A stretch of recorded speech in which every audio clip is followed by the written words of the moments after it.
A Dirge for O Connell by Lynch Botta. Throw open once again the portals of the tomb, and give among the glorious dead another hero room. Unclose your shadowy ranks, illustrious shades unclose. The valiant leader, crowned with years, goes down to his repose. The champion of peace, on many a well-fought field, whose bloodless victories left no stain on his untarnished shield. A king, though on his brow no jeweled crown might shine, a king, although his patriot blood flowed from no royal line, a sovereign over the realm no boundaries confine, whose throne was in a nation's heart, reigned by right divine, a soldier of a cross, who bore a stainless brand, the preacher of a new crusade to rescue a lost land. Rome, to thy cares given, the heart whose throbs are our eternal city, to thy charge take this one relic more. And Aaron, sad and lorn, take thou the sacred trust, and let the soil beloved so well commingle with his dust. And fame, take thou in charge the patriots renown, and gather from your emerald fields another fadeless crown. A farewell to the Ole Bull by Lynch Botta. There was a fountain in my heart whose deeps had not been stirred, a thirst for music in my soul where I had never heard, a feeling of the incomplete to all bright things allied, a sense of something beautiful, unfilled, unsatisfied. But awake beneath thy master hand, whose trembling chords have given a foretaste of the deep, full life that I shall know in heaven. And that resistless spell, for once the vulture of unrest, that whets its beak upon my heart, lies charmed within my breast. Pale memory and flushed hope forget, ambition sinks to sleep, and my spirit foils the bliss are perfect that I weep. Stranger, though the farewell notes now on the breeze may sigh, yet treasured in our thrilling hearts, the echo shall not die. Thou brought us from thy northern home, old Norway's forest hounds, but melodies from ancient lands of palaces and thrones. Take back the prairie solitude, the voice of a dry sea, whose billowy breast is dyed with flowers, made audible by thee. Take back with thee what ne'er before to music's voice was given, the anthem that Hagar chaunts unceasingly to heaven. The spirit of the people waked by freedom's battle cry, the memory of the Washington, the song of victory. Take back with thee a loftier fame, a prouder nation art, fresh laurels from our virgin soil, and take a nation's heart. A Remembrance by Lynch Botta. Night clouds surround me, and wild threatening forms clasp me with icy arms and chain me down, and bind upon my brow suppressed crown. Dewy with tears, and heaven frowns dark with storms, but one glorious memory of thee rises upon my path to guide and bless the bright Shekinah of the wilderness, the polar star upon a trackless sea, the beaming pharos of the unreached shore. It spans the clouds that gather on my way, the rainbow of my life's tempestuous day. O blessed thought, stay with me evermore, and shed thy lustrous beams the midnight glooms, as fragrant lamps burned in the ancient tombs. A thought by the seashore by Lynch Botta. Bury me by the sea, then on my heart the hand of death is pressed.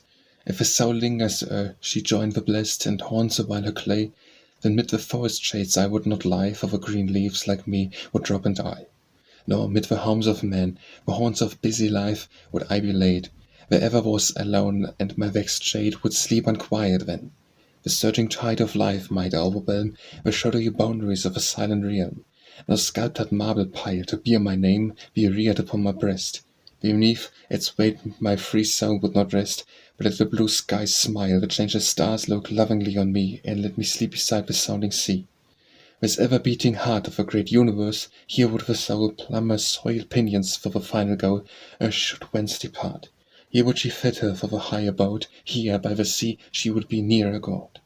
I feel his presence now, the mightiest of his vassals, as I stand and watch beside her on the sparkling sand where crested billows bow.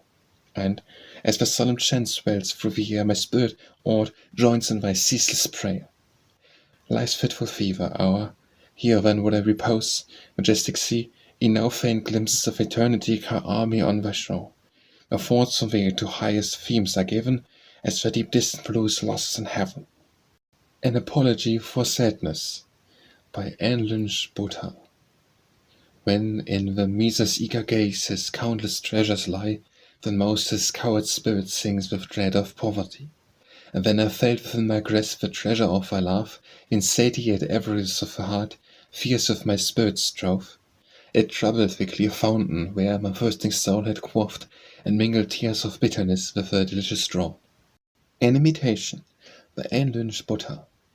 As once I dreamed methought I strayed within a snow-clad mountain shade, from whose far height the silence bore one charmed word, Excelsior. And as upon my soul it fell, it bound me with a fearful spell. It shut the sweet veil from my sight, and caught me up the dazzling height. I could not choose but heed its tone, and climb the dreary path alone. And now around me hung the gloom, where the storm spirit makes his home. Upon my head the tempest beat, dark caverns opened at my feet. The thunders rolled, the lightnings flashed, and fierce with swollen torrents dashed. 'Twas gained that the mountain's stormy pass, but chill beside a mur at a glance. My heavy heart in vain would soar, the heart hears not Excelsior. The heart's home is the vale below, where kind words greet, where fond eyes glow. It withers 'neath those frozen skies, where we aspiring forward rise. Above me the eternal snows, and the cold sunlight's glare rose, and dread presence seemed to brood over the appalling solitude. But now in that unquiet dream did one of stateliest aspect beam, whose brow thoughts kindly impress bore, whose soul thrilled to Excelsior. For but one moment on my way did the bright form beside me stay, and with pale brow and speaking eye methought I saw my destiny. And as far up the heaven-crowned height thou seem'st to vanish from my sight, an image yet beside me stood, and filled with voiceless solitude. No longer dread that mountain waste, for o'er its snows thy steps had passed. No longer dread in upper air that mountain's crest, for thou wert there. Aspiration by Lynch Botta. The planted seed, consigned to common earth, disdains to moulder with the baser clay, but rises up to meet the light of day, spreads all its leaves and flowers and tendrils forth, and, bathed and ripened in the genial ray, pours out its perfume on the wandering gales, till in that fragrant breath its life exhales. So this immortal germ within my breast would strive to pierce the dull, dark clot of sense, with aspirations winged and intense, would so stretch upward in its tireless quest, to meet the central soul, its source, its rest. So in the fragrance of your mortal flower, high thoughts and noble deeds, its life it would outpour. Bones in the Desert by Lynch Botta. The pilgrims seek the prophet's tomb across the Arabian waste. Upon the ever-shifting sands a fearful path is traced. Far up to the horizon's verge the traveller sees it rise. Far up to the horizon's verge the traveller sees it rise. The line of ghastly bones that bleach beneath those burning skies. Across it, tempest and sea or moon the desert sands have strewed, but still that line of spectral white forever is renewed. For while along that burning track the caravans move on, still do the wayworn pilgrims fall, ere yet the shrine be won. There the tired camel lays him down and shuts his gentle eyes, and there the fiery rider drops toward the Mecca looks and dies. They fall unheeded from the ranks, on sweeps the endless train, but there to mark the desert path their whitening bones remain. As thus I read the mournful tale upon the traveller's page, I thought how like the march of life is this sad pilgrimage. For every heart hath some fair dream, some object unattained, and far off in the distant lies some Mecca to be gained. But beauty, manhood, love, and power gown their mourning down, and longing eyes and outstretched arms tell us of a goal unwon. The mighty caravan of life above her dust may sweep, nor shout, nor trampling feet shall break the rest of those who sleep. Are fountains that I have not reached, that gush far off enow, when shall I quench my spirit's thirst, where your sweet waters flow? O Mecca of lifelong dreams, cloud palaces that rise in that far distance, pierced by hope, when will ye greet mine eyes? The shadows lengthen toward the east from the declining sun, and the pilgrim, as ye still recede, sighs for the journey done. Books for the People by Lynch Botta. Light to the darkened mind, bear like the sun the worlds might circle round. Bright messengers that speak without a sound, sight on the spirit blind shall fall where'er ye pass. Your living ray shall change the night of ages into day. God speed ye on your way. In closet and in hall, too long alone your message hath been spoken. The spell of gold that bound ye there is broken. Go forth and shine on all. The world's inheritance, the legacy bequeathed by genius to the race are ye, be like the sunlight free. A mighty power ye wield, ye wake grim centuries from their deep repose, and bid their hoarded treasuries unclose, the spoils of time to yield. Ye hold the gift of immortality. Bard, sage, and seer, whose fame shall never die, live through your ministry.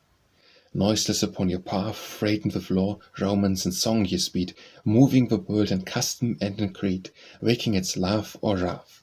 Tyrants that blench not on the battle plain quail at your silent coming, and in vain would bind the riven chain. Shrines that emblem great souls, where yet the lustrous dead high converse hold, as God spake through the oracles of old, upon your mystic scrolls. There lives a spell to guide our destiny, the fire by night, the pillared cloud by day, upon our upward way. Bryant by Lynch Botta. Like the antique Grecian marbles is his soul of beauty fraught, and as polished and enduring as the sepulchre of his fort. In the pantheon of our country, the Valhalla of her fame, on the record of her poets, first of all is traced his name. Cheney by Lynch Botta. The Pain King, envious of his cunning art, to him the tinted palette would not lend, so has seated the pencil in his heart, and with his light and shade its hues still blend. Christ Betrayed by Lynch Botta. 1800 years ago was the deed of darkness done, was that sacred, throne-crowned head to a shameful death betrayed, and Iscariot's traitor name blazoned in eternal shame. Thou disciple of our time, follower of a faith sublime, who with high and holy scorn of a traitorous deed dost burn, though the years may never more to our earth that form restore, the Christ spirit ever lives. Ever in thy heart he strives. Then pale misery mutually coils when thy tempted brother falls, and thy gentle words may chain hate and anger and disdain, or thy loving smile impart courage to some sinking heart. When within thy troubled breast good and evil thoughts contest, though unconscious thou mayst be, the Christ spirit strives with thee. When he trod the holy land with a small disciple band, and the fated hour had come for that august martyrdom, when the man, the human love, and the God within him strove, as in Gethsemane he wept, they the faithless watchers slept. While for them he wept and prayed, one denied and one betrayed. If today thou turn'st aside in thy luxury and pride, wrapped within thyself and blind to the sorrows of thy kind, thou faithless watch dost keep, thou art one of those who sleep. Of waking thou dost see nothing of divinity in our fallen struggling race, if in them thou seest no trace of a glory dimmed, not gone, of a future to be won, of a future hopeful high, thou like Peter dost deny. But if seeing thou believest, if of angel thou receivest, yet if thou art bound to sin, fall'st the ideal within, slave of Esau, slave of gold, thou the Son of God hast sold. Durand by Lynch Botta. Upon his canvas nature starts to live, clear waters flow, majestic trees arise. The earth and the air with beauty shapes arrive, and over all there bends its glorious skies. Yes, this is nature, living, breathing, warm, yet her face the bliss and storm have crossed. Yes, this is nature, in that radiant form she wore of old, her paradise was lost. Epigram by Lynch Botta. A draught from Hellison could once inspire the bard to wing in song his loftiest flight, but poets of these later times require a draught from Wall Street, payable at sight. Eros by Lynch Botta. As when untaught and blind to the mutes down the page bows his knee, spirit of love, phantom of my own mind, so have I worshipped thee. And first a laughing child I gazed on nature with a wandering eye, I learned of her in calm and tempest wild, with thirst for sympathy. I saw the flowers appear, and spread the petals out to meet the sun, the dewdrops on their glistening leaves draw near and mingle into one. And if the harp was stirred by the soft pulses of some wandering sound, attuned to the same key, then I have heard its chords untouched respond.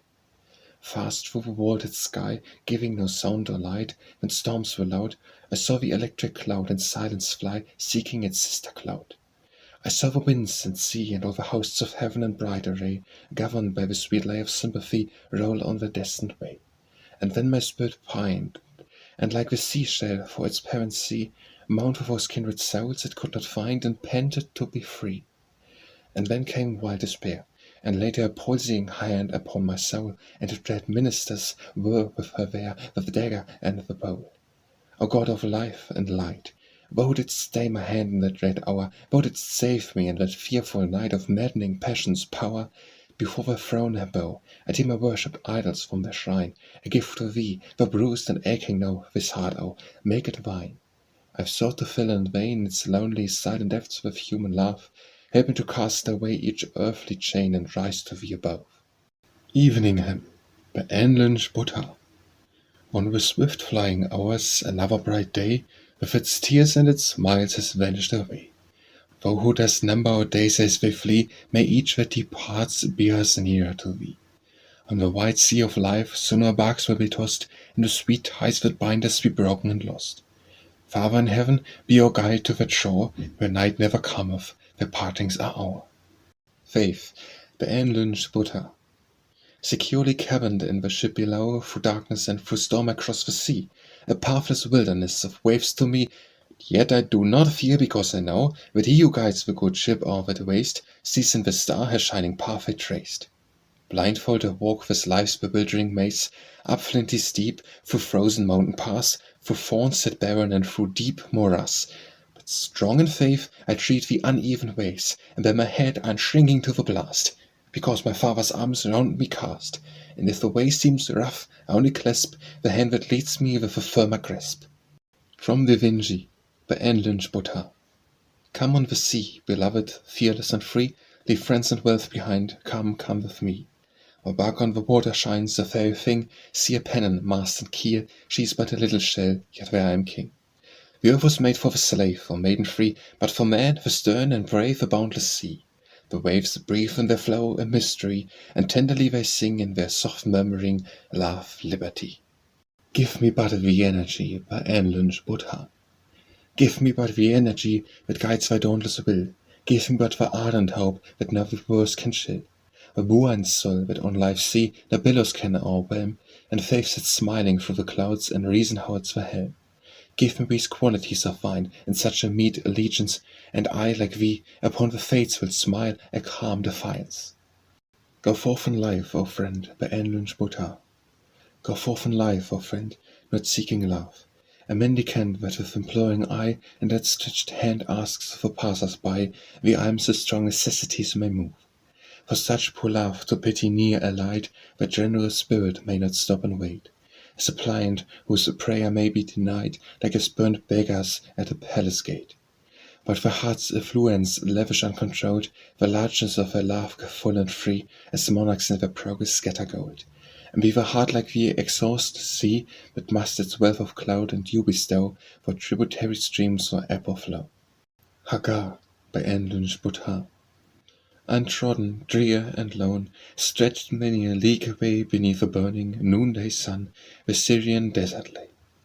The scorching rays that beat upon that herbless plain, the dazzling sands where fiercer heat reflected back again. Over dry ocean straight, no wandering breath of air, no palm tree cast their cooling shade, no water murmured there. And thither, bowed with shame, spurned from a master's sight, the dark-brown child of Egypt came, her woe and shame to hide. Dropping and travel-worn, the boy upon her hung, who from his father's tent that morn like a gazelle had sprung. His ebbing breath failed fast, glazed was his flashing eye, and in that fearful desert waste she laid him down to die. But when in white despair she left him to his lot, a voice that filled with breathless air said, Hagar, fear thou not. And over hot sands flowed a cooling crystal stream, and angels left their high abode, and ministered to them.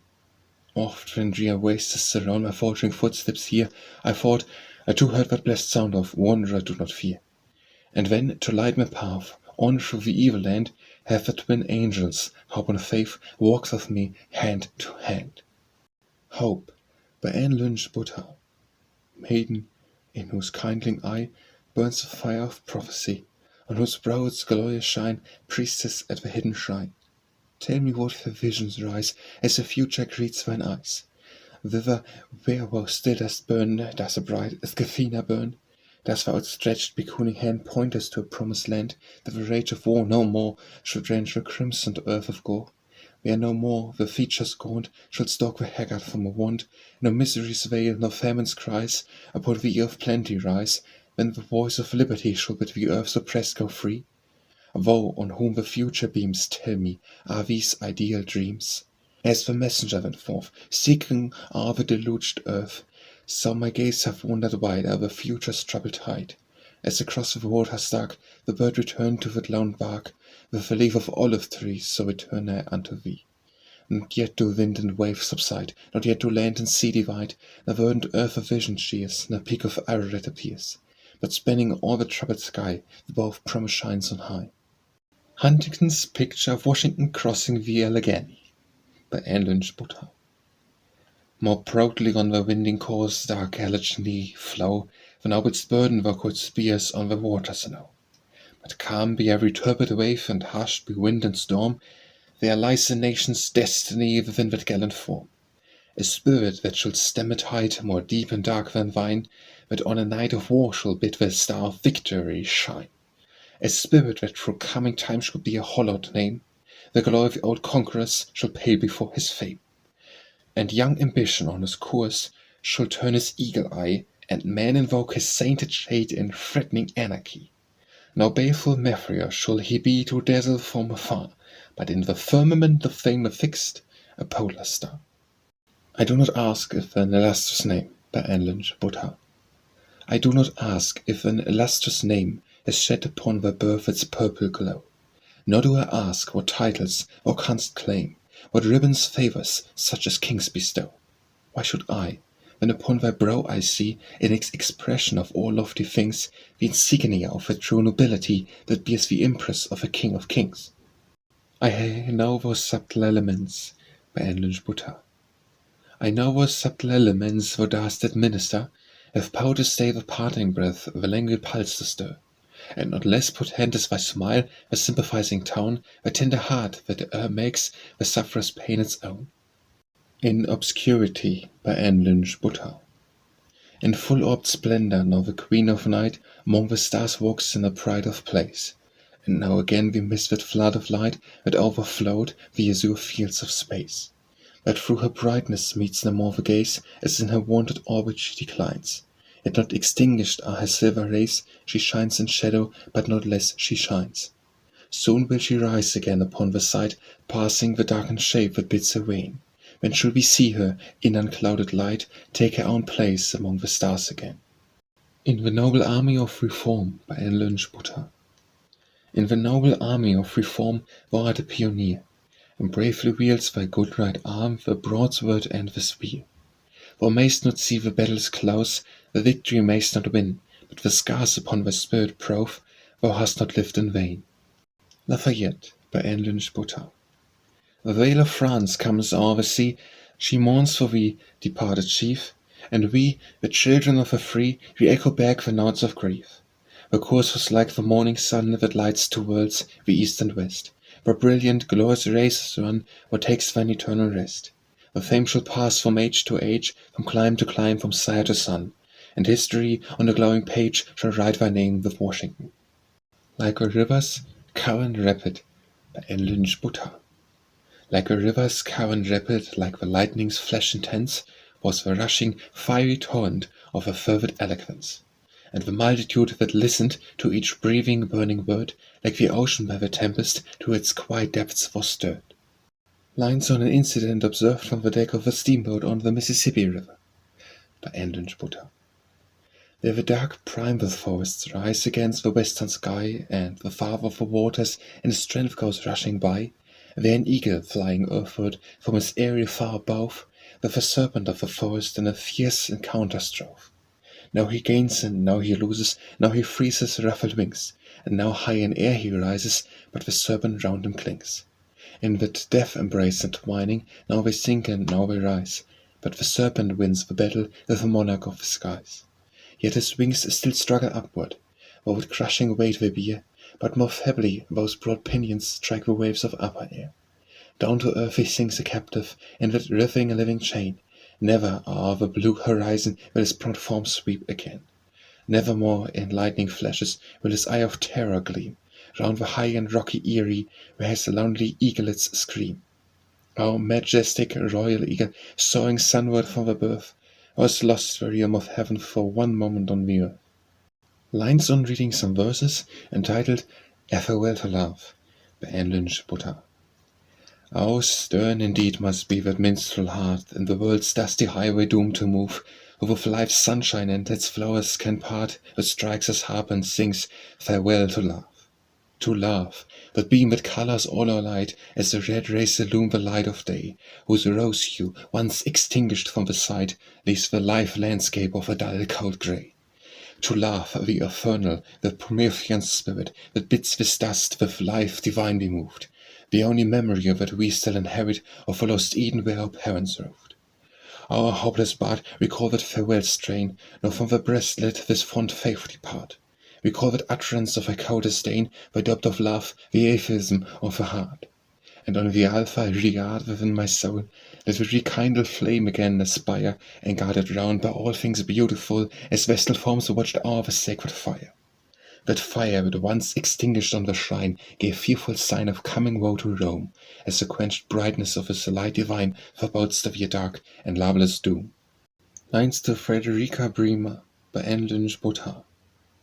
Hereafter, nigh, thou hast the wish in here, to many a striving spirit dost thou come, sweet lady, from thy far-off northern home, like a blessed presence from another sphere, and love and faith, the night lamps of a soul, have burned with brighter flame at thy control. A friend and sister art thou now to those who weep o'er burdened with life's very load, and faint and toil-worn tread the desert road. To them thou beckonest from thy high repose, thou'st gained that steep where endless day appears, that faith whose followers are baptized with tears. There come no voices from thy distant shore, we heard no echo of thy country's lyre, we saw no gleaming of a household fire, a cloud that hang the land in language hour, until the picture thoughts broke on our eyes, like an aurora of thy native skies. Thy name is loved through all our fair white land, there the log cabins of our western woods are scattered through the dim old solitudes, where, glowing with young life, our cities stand. There go thy white-winged messengers, as went of old the angels to the patriarch's tent. My harp is tuneless and unknown to fame, a few weak chorals, alas, chant strong and frail, a which sweeps fitfully the passing gale. Would it indeed were worthy of its theme, that it might bear across the distant sea the homage of unnumbered hearts to thee. Lines to one who wished to read a poem I had written, by Lynch Botta. Nay, read it not, or wouldst not know what lives within my heart. Far from that fount, it does not flow, 'tis but the voice of art. I could not bid my proud heart speak before the idle throng, rather in silence would it break with its full tide of song. Yes, rather would it break, than bear to cold and careless eyes the hallowed dreams that linger there with tears and agonies. My lyre is skilful to repress each deep impassioned tone, its gushing springs of tenderness would flow for one alone. A rock that to the parching sand would yield no dewy drops, struck by the pilgrim prophet's wand before its treasures up. My heart then is my only lyre, a prophet hath not spoken, nor kindled its celestial fire, so let its cords be broken. I would not thou shouldst hear those lays, though harsh they might not be, though thou perchance mightst hear and praise, they would not speak of me. Little Red Riding Hood by Lynch Botta. Sweet child of Fairyland, since first I dwelt with tearful eye upon the page that tells thy tale, long years have glided by. Then in thy fabled history no marvel could I see, for then the worlds are thought and sense with fairylands to me. The fields and meadows were as bright as those where thou didst stray, and gaily through their tangled flowers, like thee, I took my way. And while I walked that sunny path, no doubt no fear was mine, for childhood's trustfulness and faith are ever strong like thine. Alas, that coming years should throw dark shadows our way, and leave us with this aching sense of glory past away. Memory by Lynch Botta. Maiden of the lofty brow, mournful eye and cheek of snow, thou whose gaze is ever cast on the pageant of the past, tell me who thou seest there, tell me what its voices bear. So ever I turn mine eyes, gorgeous visions on them rise. In the distance, dim and far, I see the glorious pomp of war. Grecian phalanx, Persian host, darken now yon rocky coast. Now the youth of Macedon, half the trembling earth have won. Our barbaric hordes and kings, the Roman eagle flaps his wings. The crusaders' ranks advance to see the burnished armor glance, and turban Turk and Eastern garb spur to the charge their fiery bar. Kings and nobles I behold, steel-clad knights and barons bold, slaves and serfs, a countless band, from the misty phantom land. Through cathedrals, out and dim, echo anthem, prayer and hymn, and holy priests in flowing stouts chant masses for departed souls. I see the breathing forms of art, from the Grecian marble start, immortal pictures live and glow from Raphael and Angelo, and voices like the rushing blast spread through this temple of the past. Homer strikes his thrilling strings, into the listening ages sinks. Shakespeare's voice joins in the chime, echoing through the walls of time, with the two to whom 'tis given to lift the veil that curtains heaven. And while these changing shades appear, and while these voices greet mine ear, still the vision backward cast must mourn the vanished past. Milton, by Anne Lynch Butter.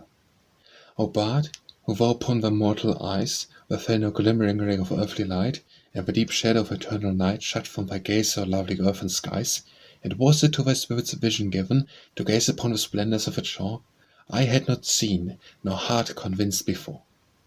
When didst thou, poet laureate of heaven, sing of those courts and of that angel host, of that majestic spirit, who in vain dared ward and fell never to rise again? And of that paradise so early lost, its strains posterity shall not let die, in thoughts that wander through eternity. My love knows no vain jealousy, by Anne Lynch Butter. Oh no, my love knows no vain jealousy, where rosewood blooms and lives but in the sun. Ask not what other flowers he shines upon, if he but shine on her. Enough for me, was in thy light to dwell, and was to share the sunshine of thy smile with all things fair. And now were I vowed to beauty, not to love, I would not stay the footsteps from one shrine, nor would I bind thee by a side to mine. For me, I have no lingering wish to rove over worshipable things fair, like thee, of outward grace, of soul nobility. Happier than thou, I find them all in one, and I would worship at the shrine alone. Out, by Anne Lynch Butter. Our patriot sires are gone, the conqueror death lays low, was veterans one by one, who braved each other foe. Though on them rests death's sable pall, yet over deeds no shade shall fall. Nor ye of deathless fame, ye shall not sleep unsung, where freedom hath a name, or gratitude a tongue. Yet shall your names and deeds sublime shine brighter through the mists of time. Oh, keep your armor bright, sons of those mighty dead, and guard ye well your right, for which such blood was shed. Your stay flag should only wave our freedom's home, or your grave. Out for the 4th of July, by Anne Lynch Butter. A glorious vision burst on Europe's desert side, upon the day when first Columbia sprang to light, when our new world, till then concealed, in virgin beauty stood revealed. But more sublime that day when the young nation rose, and cast the chains away, and dared the tyrant foes. Thrones quaked and despots trembled when, for once the rent and slaves were men. The talk of liberty, relighted on the day, streamed over land and sea with brighter, holier ray. Hail to our country, hail to thee, auspicious day that saw her free. Let the star-spangled flag upon the free air float, let hill and vale and crag prolong the cannon's note. Live the Republic, let this be the watchword of our liberty. Oh, in that bitter land to which I go, by Anne Lynch Butter. Oh, in the bitter land to which I go, say, shall I know thee as I know thee here? And with a presence dim with glorious fear, as it hath darkened all the earth below? Or with that voice enchain my listening ear, whose frozen music stops my pulses now? And shall I meet in that fair land of bliss those calm, cold eyes that chill me so in this? Shall I be hence in memory of thee, unheeded when that pass the angel throngs? I shall not hear the seraphs' burning songs, and heaven itself will be all dark to me. Give me rather that drear, hopeless faith that sees no more beyond the night of death. O thou who once on earth, by Anne Lynch Butter. O thou who once on earth, beneath the weight of our mortality didst live and move, the incarnation of profoundest love, on the cross that love didst consummate, whose deep and ample fullness could embrace the poorest, meanest of our fallen race, how shall we e'er that boundless debt repay? By long loud prayers in gorgeous temples set, by rich oblations on thine altars laid? No, not thus, thou didst appoint the way, when thou wast abound our human woe beneath, when as a legacy thou didst bequeath our sowing children to our ministry, and as we do to them, we do to thee. On a Picture, by Anne Lynch Butter.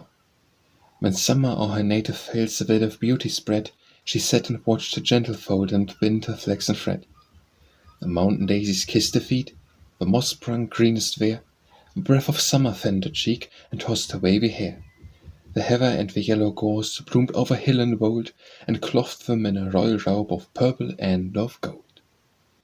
There rose the skylark's gushing song, there hummed the laboring bee, and merrily the mountain stream ran singing to the sea.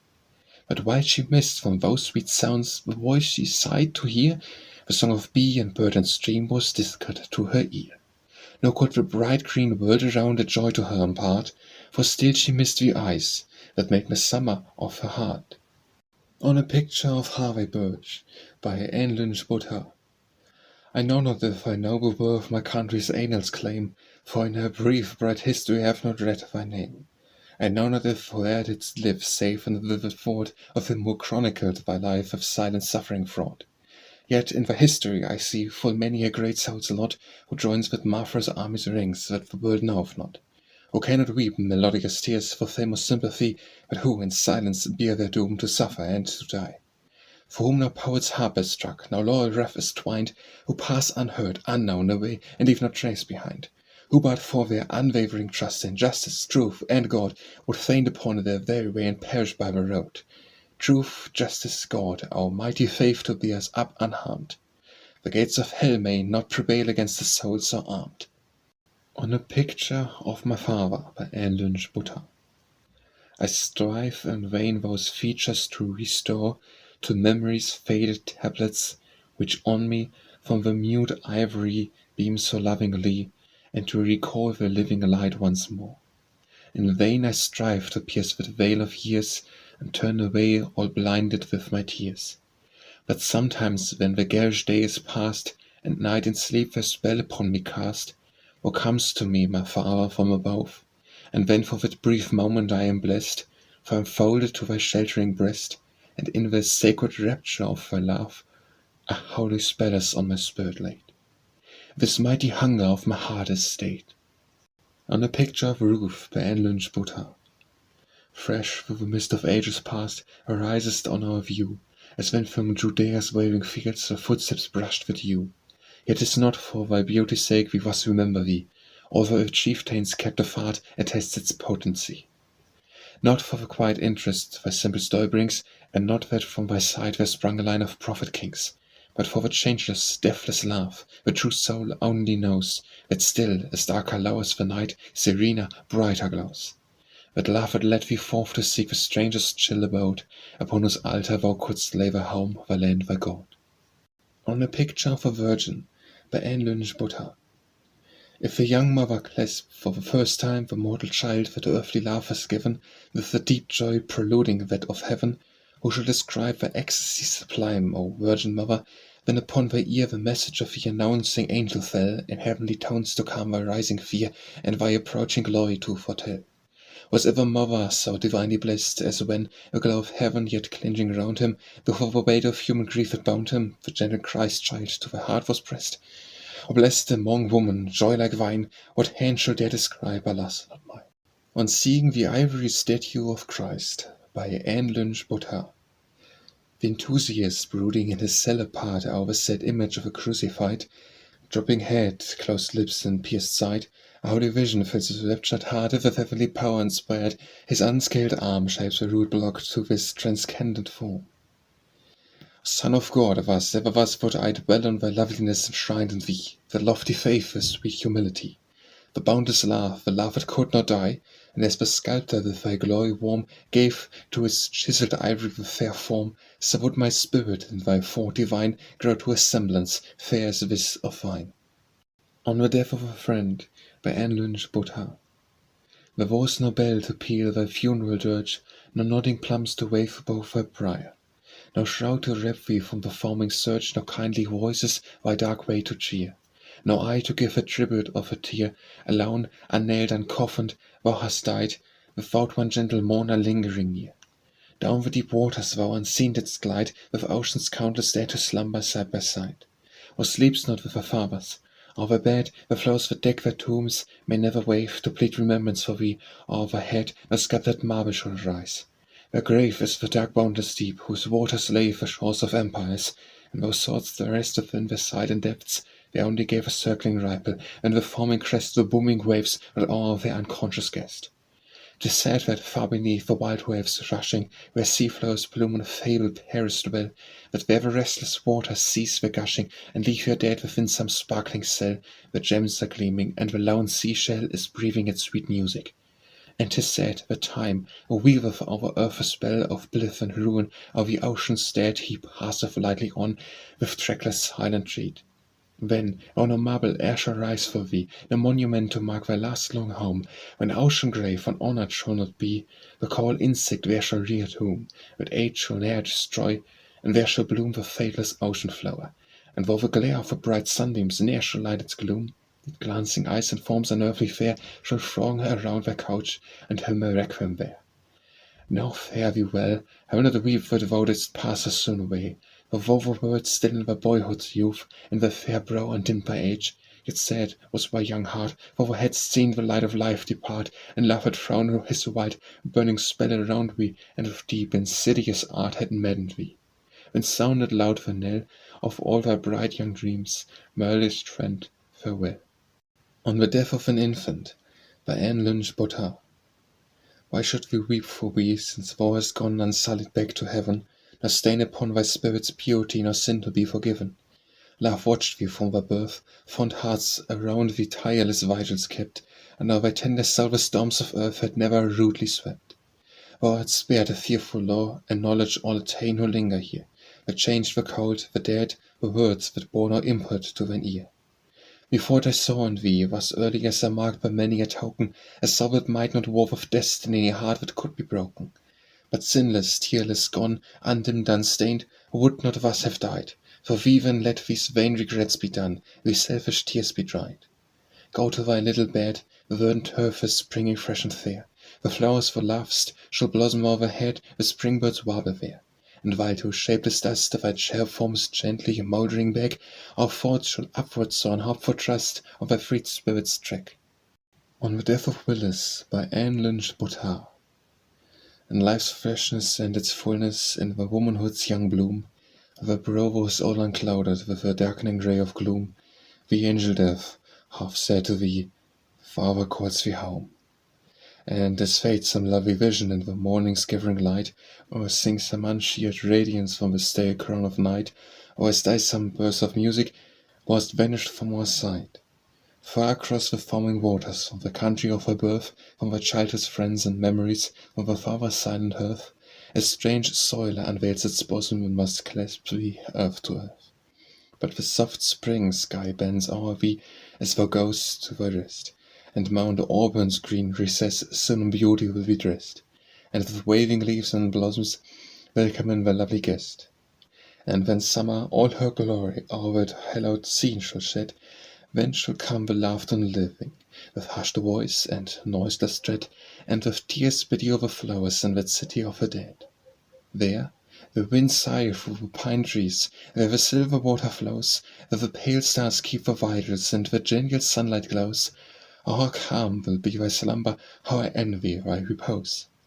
There, young mother, will thy nursling, safely pillowed on the heart, safely shielded from the tempest, from the poison and the dart, ye will fade away together as violets depart. But not thus, O gentle stranger, shall the love remembrance flee.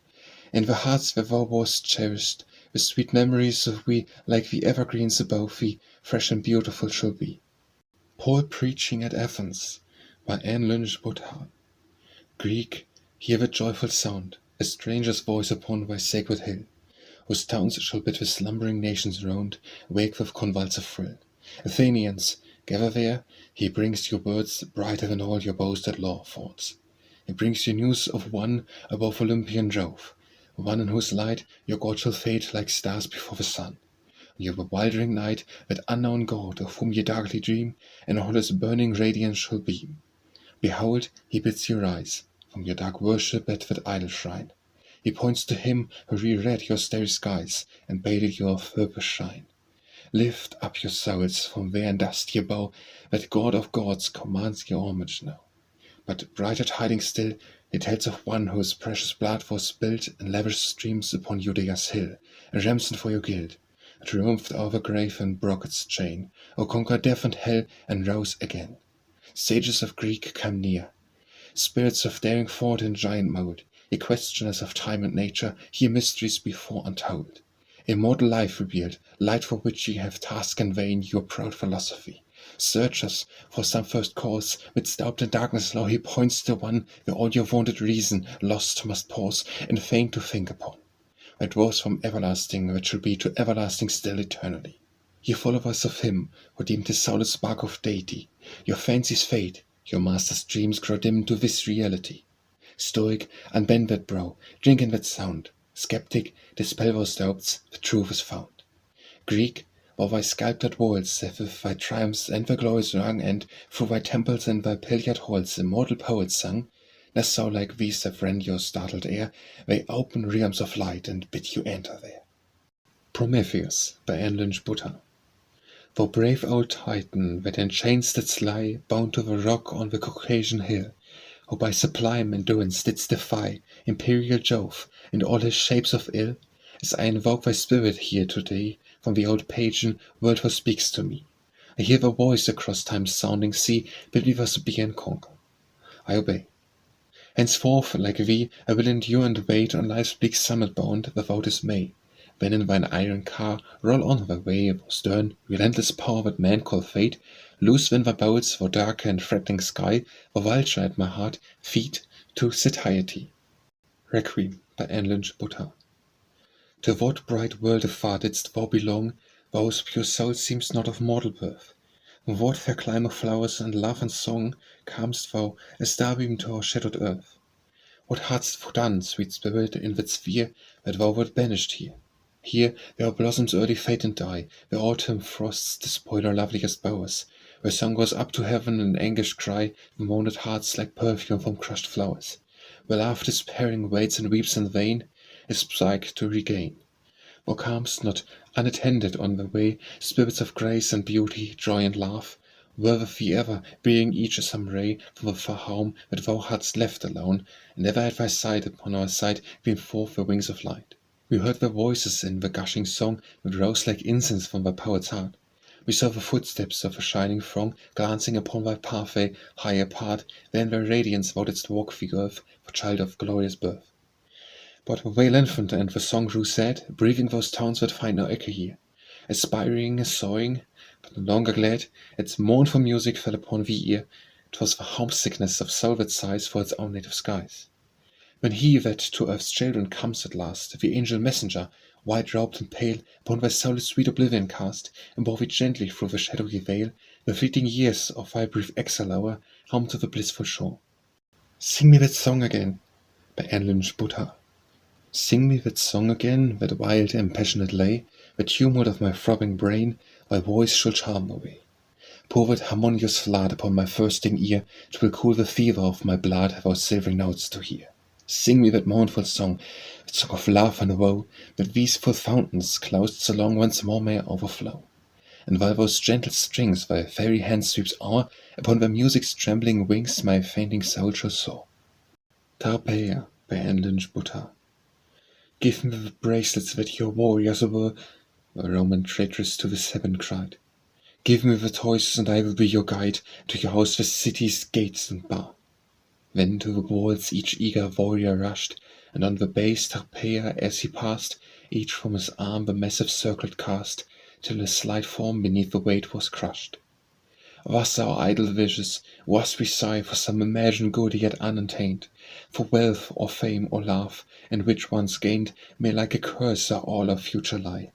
Thus in our blindness do we ask of fate, the gifts that once bestowed may crush us with their weight. Teaching the Scriptures by Lynch Botta. Child of a thoughtful brow, with speaking eye and the confident look, list of us teaching now, and make thy guiding star that blessed book. If bright thy course of life, 'twill shed around thy path a holy ray. If dark with storms and strife, 'twill beam like sunlight on thy dreary way. Come while around thee clings the joyousness and innocence of birth. Come where thy spirit's wings are wet with tears and stained with hues of earth. Like tendrils of a vine, whose deep affections with thy heart inwove, must round some prop entwine, thou ask some object for the wealth of love. And if that object be earthborn and mortal, they will languish still. There's a vacancy in woman's heart that God alone can fill. The bee, by Lynch Botta. The honey bee that wanders all day long, the field, the woodland, and the garden o'er, together in its fragrant winter store, humming in calm content its quiet song, seeks not only the rose's glowing breast, the lily's dainty cup, the violet's lips, but from all rank and noxious weeds he sips a single drop of sweetness closely pressed within the poison chalice. Thus, if we seek only to draw forth the hidden sweet, and all the varied human flowers we meet, and the wide garden of humanity, and like the bee, if home to spoil the beer, heaved in our hearts it turns to nectar there. The brilliant west is glowing, by Lynch Botta. The brilliant west is glowing with sunset's fair ray, the silver waves are flowing on to the distant sea. The pale bright stars are keeping the watch through night's still hours, but youth and joy are weeping above the newborn flowers. The city's hum is dying upon the perfumed breeze that wanders softly sighing among the flower-crowned trees. But my vagrant thoughts are roaming to loved ones far away. I heed not twilight's humming, nor flowers, nor winds at play. Of a low, sweet voice I'm dreaming, more soft than the south winds are, of a gentle eye that is beaming, more bright than the evening star. And I read as many pages in the depths of that hazel eye as were read by the elden sages in the glittering stars on high. And the dreams that float under the cover of those snowy lids of wine, the thoughts in that young heart that hover, magic power to divine. The Dumb Creation by Lynch. Deal kindly with those speechless ones that throng our gladsome earth, say not the bounteous gift of life alone is nothing worth. What though with mournful memories they sigh not for the past, what though they ever joyous know no future overcast, no aspirations fill their breast with longings undefined, they live, they laugh, and they are blessed, what they seek they find. They see no mystery in the stars, no wonder in the plain, and life's enigma wakes in them no questions dark and vain. To them earth is a final home, a bright and blessed abode, where lives unconsciously flow on in harmony with God. To this fair world our human hearts their hopes and longings bring, how its beauty and its bloom their own dark shadows fling. Between the future and the past in wild unrest we stand, and ever as our feet advance retreats the promised land. And though love, fame, and wealth and power bind in their gilded bond, they pine to grasp the unattained, the something still beyond. And beating on their prison bars, our spirits ask more room, and with unanswered questionings they pierce beyond the tomb. Then say thou not, O doubtful heart, there is no life to come, but in some tearless, cloudless land thou shalt not find thy home. The Dying Sycamores by Lynch. A beauty-like young womanhood upon the green earth lies, and June's sweet smile hath waked again all summer's harmonies. The insects hum their dreamy song, the trees their honours were, and languid with its perfume spoils sighs the voluptuous air. A gorgeous wealth of leaf and bloom enchants the desert side, and over earth and sky there smiles a presence of delight. From yon sad dying sycamores alone a shadow falls, as from the ghastly form of death in Egypt's banquet halls. Against the soft blue sky they stand, their naked limbs outspread, and to the throbbing life around the murmur of the dead. Spring with a soft odorous breath hath sighed o'er them in vain, nor sun nor dew nor summer shower awakes their bloom again. O stately monarchs of the wood, what bliss have o'er ye passed? What canker wastes your noble hearts, what spell is on ye cast? I watch ye there, 1,000 forms of life and beauty glow, till half I deem that on ye lies some weight of human woe. Sad emblems are ye of those hearts in this fair world of ours, who live unloving and unloved, O dying sycamores. The Earth to the Sun by Lynch. Sun, O glorious sun, the spell of winter binds me strong and dread in the dark sleep, the coldness of the dead. And song and beauty from my haunts are gone. The skies above my lower, the frozen tempest beat upon my breast, the valley by its snow-shroud is pressed, and the wild winds rave o'er me in mad power. At thine averted gaze, benumbed and desolate, drop and die. Life of my life, Lord of my destiny, shine on me with thy life-imparting rays. Look from thy radiant frowns, o'er this waste, drear, and unloving now, young summer's gorgeous loveliness shall glow, and beauty clasp me in a magic zone. Fair landscapes shall arise, which a sky of tenderest blue shall bend, the forest, hill, and vale, and stream shall blend in beauty like a dream of paradise. And in the living beams the flower shall wake, and every dewy cup shall send the homage of its perfume up, and give her brightness back in rosy gleams. A full deep symphony, the voice of streams, the air's melodious sighs, songs from all living things shall mingle, rise in one eternal hymn of love to thee. And vain, O earth, in vain, what heeds the sun, if light or shadow rest upon thy bosom, and a smile to bless, or if or perish in thine icy chain. If from the shining house like the lost play-eyed thou wert stricken down, we would not miss thee from his starry crown, he would not mark one ray of brightness lost. Then for the song and bloom, the untold wealth of beauty, buried deep within the frozen heart, and death-like sleep, mourn thou not within thy conscious tomb.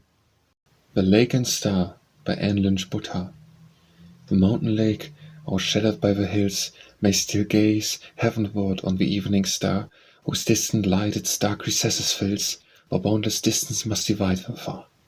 Still may the lake the star's bright image bear, still may the star, from its blue ever dome, shower down its silver beams across the gloom, and light the wayward wonders darkly there.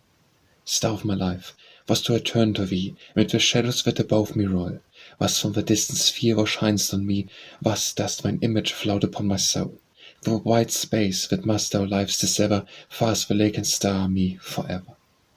The sunlit stream by Lynch Botta. As some dark stream within a cavern's breast flows murmuring, moaning for the distant sun, so I met thee murmuring its unrest, did my life's current coldly, darkly run. And as that stream, beneath the sun's full gaze, its separate course and life no more maintains, but now absorbed, transfused for all the plains, it floats, eternalized in those warm rays, sun with sunlight of her fervid love, my heart, so long to earth's dark channels given, now soars, all ta'en or daubed, all ill above, and breathes the ever of the upper heaven.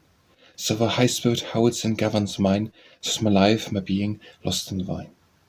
The Wounded Vulture by Lynch Botta. A kingly vulture sat alone, lord of a ruin round, where Egypt's ancient monuments upon the desert frowned. A hunter's eager eye had marked the form of that proud bird, and through the voiceless solitude his ringing shot was heard. At Renford vulture's plump breast aimed with unerring hand, and his lifeblood gushed warm and red upon the yellow sand. No struggle marked the deadly wound, it gave no piercing cry, but calmly spread its giant wings and sought the upper sky. And vain with swift pursuing shot the hunter seeks his prey, circling and circling upwards still on his majestic way. Up to the bloom Amphitryon his wings see steady flight, till his receding form is lost in the full flood of light. Wounded heart, suffering soul, sit not the folded wing, where broken dreams and ruined hopes the mournful shadows fling. Outspread thy pinions like that bird, take for the path sublime, beyond the flying shafts of fate, beyond the wounds of time. Mount upward, brave the clouds and storms, above life's desert plain, where calmer, purer air, a heaven thou too mayst gain. And as the dim scanning form was lost in day's broad light, so shall thine earthly soul's fate, lost in the infinite. They may talk of the eloquence, famous and story, by Lynch Botta.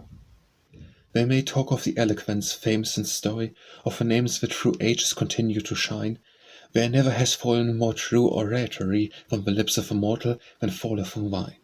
With pathos and passion now, not more replete, is the bard, what Hellason's fountain he sips, nor his accents more glowing, persuasive and sweet, though the bees of Mephius had fed on his lips. This life is to thee like a region enchanted, by Lynch Botta. This life is to thee like a region enchanted, of which thy rich fancy its rose-colour throws. The hours as they pass thee with visions are haunted, and thou dreams them away in inglorious repose. Around thee bowed hearts the rude war are waging, and thou dreams on still through the roar and the strife. Around thee, O sleeper, conflict is raging, and beneath thy strong arm in the battle of life. Thou dost not dwell in this dark world of ours, by Lynch Botta. Thou dost not dwell in this dark world of ours, where sorrow, want, and crime and misery reign, where famine stalks, where war's dread tempest lowers, where stands the scaffold and where clanks the chain. But far upon the future's unreached shore, the promised land to be our heritage, where thou, entranced visions, dost restore the vanished glories of a golden age. Thoughts in a library, by Lynch Botta. Speak low, tread softly through these halls, here genius lives enshrined, here reign in silent majesty the monarchs of the mind. A mighty spirit housed they come from every age and clime, above the buried wrecks of years they breast the tide of time. And in their presence chamber here they hold their regal state, and round them throng a noble train, the gifted and the great. O child of earth, when round thy path the storms of life arise, and when thy brothers pass thee by with stern and loving eyes, here shall the poets chant for thee their sweetest, loftiest lays, and prophets wait to guide thy steps in wisdom's pleasant ways. Come with these God-anointed kings, be thou companion here, and in the mighty realm of mind thou shalt go forth appear. To a child, by Lynch Botta. I love to look on that eye of blue, for tears have not yet worn that channel through. and the few bright summers since their birth have left ye a stranger still on earth. A stranger, and all, to thine untaught eyes, is bright with the hues of paradise. The rapture of being thrills thy frame, and sorrow thou know'st not even by name. Thy innocent thoughts, unswayed by art, gush from the depths of thy guileless heart, like a harp when the wandering breezes sigh, answering each touch with melody. I would, sweet one, I might wish for thee, that the stranger thus thou shouldst ever be.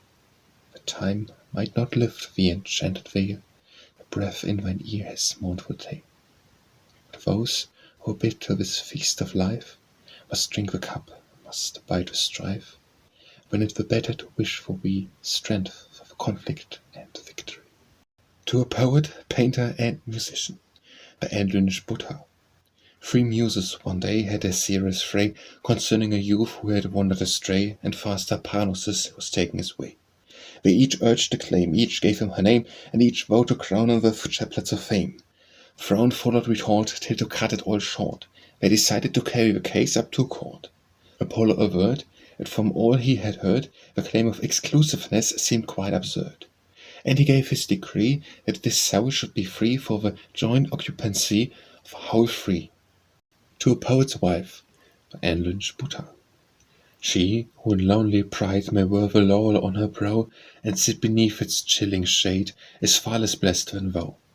A higher happiness is thine, to hear the voice of fame re-echo in her silver tones the one beloved name.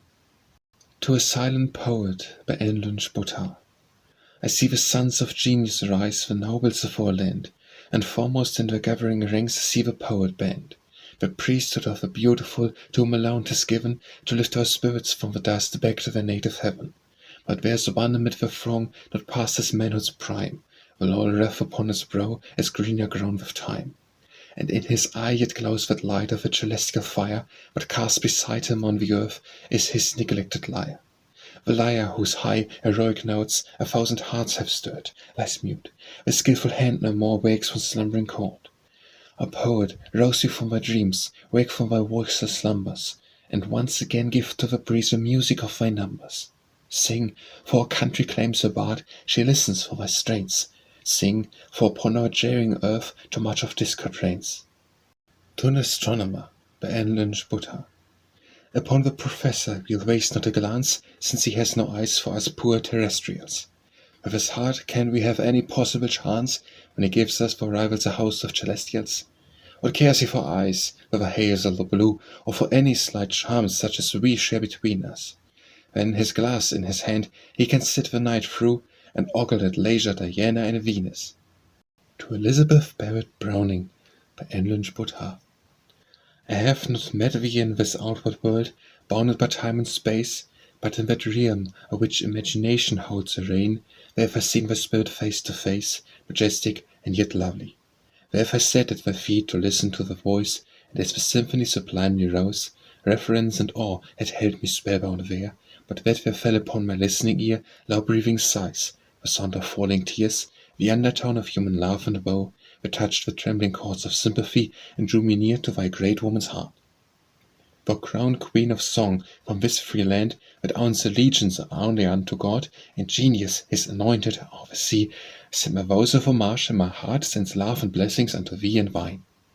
To a friend, on being asked for some verses, by Lynch Botta. I thought the soul of song had made this heart of mine her sepulchre, for all her golden dreams had fled, they could win no note from her. But when for thee thou bidst to sing, that spell dissolves her icy chain, who slowly plumbs her dropping wing, and strikes her shattered chords again. For more than lifeless would she be, if thou shouldst bid her wake in vain, and lost her chords, if still for thee she could not wake one living strain. For thee, that hours of deep distress and days of gloom with kindness lit, till half blessed the bitterness that gave me thee to sweeten it. For thee, that when, despairing long, I said, no friend has earth for me, didst bid the tones die on my tongue, and I could utter only thee. For thee, that when my mother earth shall call me to her sheltering breast, of all I know wilt weep alone above my nameless place of rest. But see, her wings refuse to fly, her chords are harsh from silence long, Alas, what gentle sorcery hath summoned but the ghost of song? She hovers our living tomb, she seeks once more her grave and chain. As spectres haunt the midnight gloom, sweet friend, awake her not again. If our wind harps gentle strings, the threatening tempest rudely flies, it does not wake more thrilling strains, the chords are rent, the music dies. Thus is my harp, thus is my song, and woo in vain its sweetness fled. The storms have swept the chords so long, the music of my soul is dead. To Mrs Kean by Lynch. Of those fair characters the bards create, around which thy genius added charms has thrown, of those sweet natures thou dost personate, there's not one more lovely than thine own. To the century plant by Lynch. Plant of 100 years, destroying time, passes thy gentle race of hiring treat, leaves the bright petals, colourless and dim, strews with the withered leaves the mossy bed, and sweeps them onward with the cloudless dead. The swift passing of a summer hour, but beauteous flower, above thy towering head, an age hath passed and left no trace of power. Plant of 100 years, thou seemst time's favoured flower. I would that he had passed less lightly o'er thee, and on thy polished leaves some record made, of all the scenes that long since passed before thee, when round thee waved the forest, in whose shade the Indian lover wooed his dusky maid. Then the red warriors lit their council fires, speared the war cry over hill and glade, and then in triumph raised the funeral pyre of the ill-fated captive, bride or son or sire.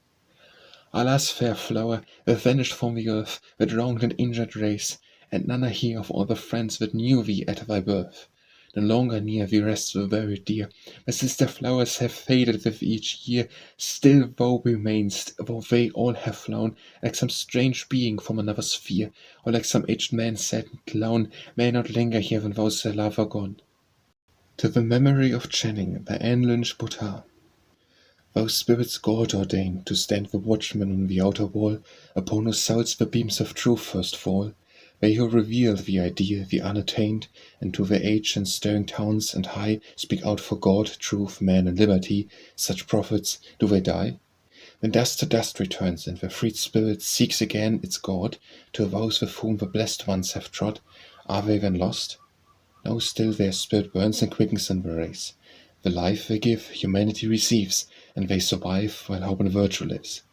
The landmarks of their age, high priests, kings of a realm of mind, are they, a realm unbounded as posterity. The hopeful future is their heritage. The words of truth, of love and faith sublime, to a dark world of doubt, despair, and crime, re-echo through all time. Such kindly words are thine, thou o whose tomb the requiem soundeth still, thou from whose lips the still returns, yet thrill in many a bosom, waking life again, and since thy master to the world gave token, that for love's faith a greater fear was broken, than higher have been spoken. Thy reverent eye could see, though sinful, weak, and wedded to the clod, the angel soul still as a child of God, heir of his love, born to high destiny. Not for thy country, creed, or sect speakst thou, but him who bears God's image on his brow, thy brother high or low. Great teachers formed thy youth, as thou didst stand upon thy native shore, in the calm sunshine, in the ocean's roar, nature and God spoke with thee, and the truth. But all thy spirit, when in radiance streamed, and in thy life so calmly, brightly beamed, should still shine on undimmed. Ages agone, like thee, the famed Greek with kindling aspect stood, and blent his eloquence with wind and flood, by the blue waters of Aegean sea. But he heard not the everlasting hymn, his lofty soul with Eros cloud was dim, and the great teachers spake not unto him. To the venerable Genual Gains by Lynch. For time has silvered o'er thy honoured head, and left some traces on thy gallant form. Upon thy soul now hoarfrost has he shed, not chilled the heart that yet beats true and warm. And he, in whom the glow of early feeling, whose fire and ardour are not dimmed and cold, whose still life's morning freshness is revealing, over time's record stands, can ne'er grow old. The fabled fountain of the mortal youth, that once Delore sought with such unrest, and far off southern isles, was found in truth, its living waters gush within thy breast. Upon the sea of life by Lynch. Upon the sea of life, outspread thy spirit sails, gone thy genius forth, and breast its billows and its gales. Why anchor and depart, why linger on the shore? Seize helm and guide thy spirit's bark, these untried waters o'er. that only the dead calm heed not the sky's dark frown, and if to shipwreck thou art doomed, calm the tempest down. Webster, Lynch Butter.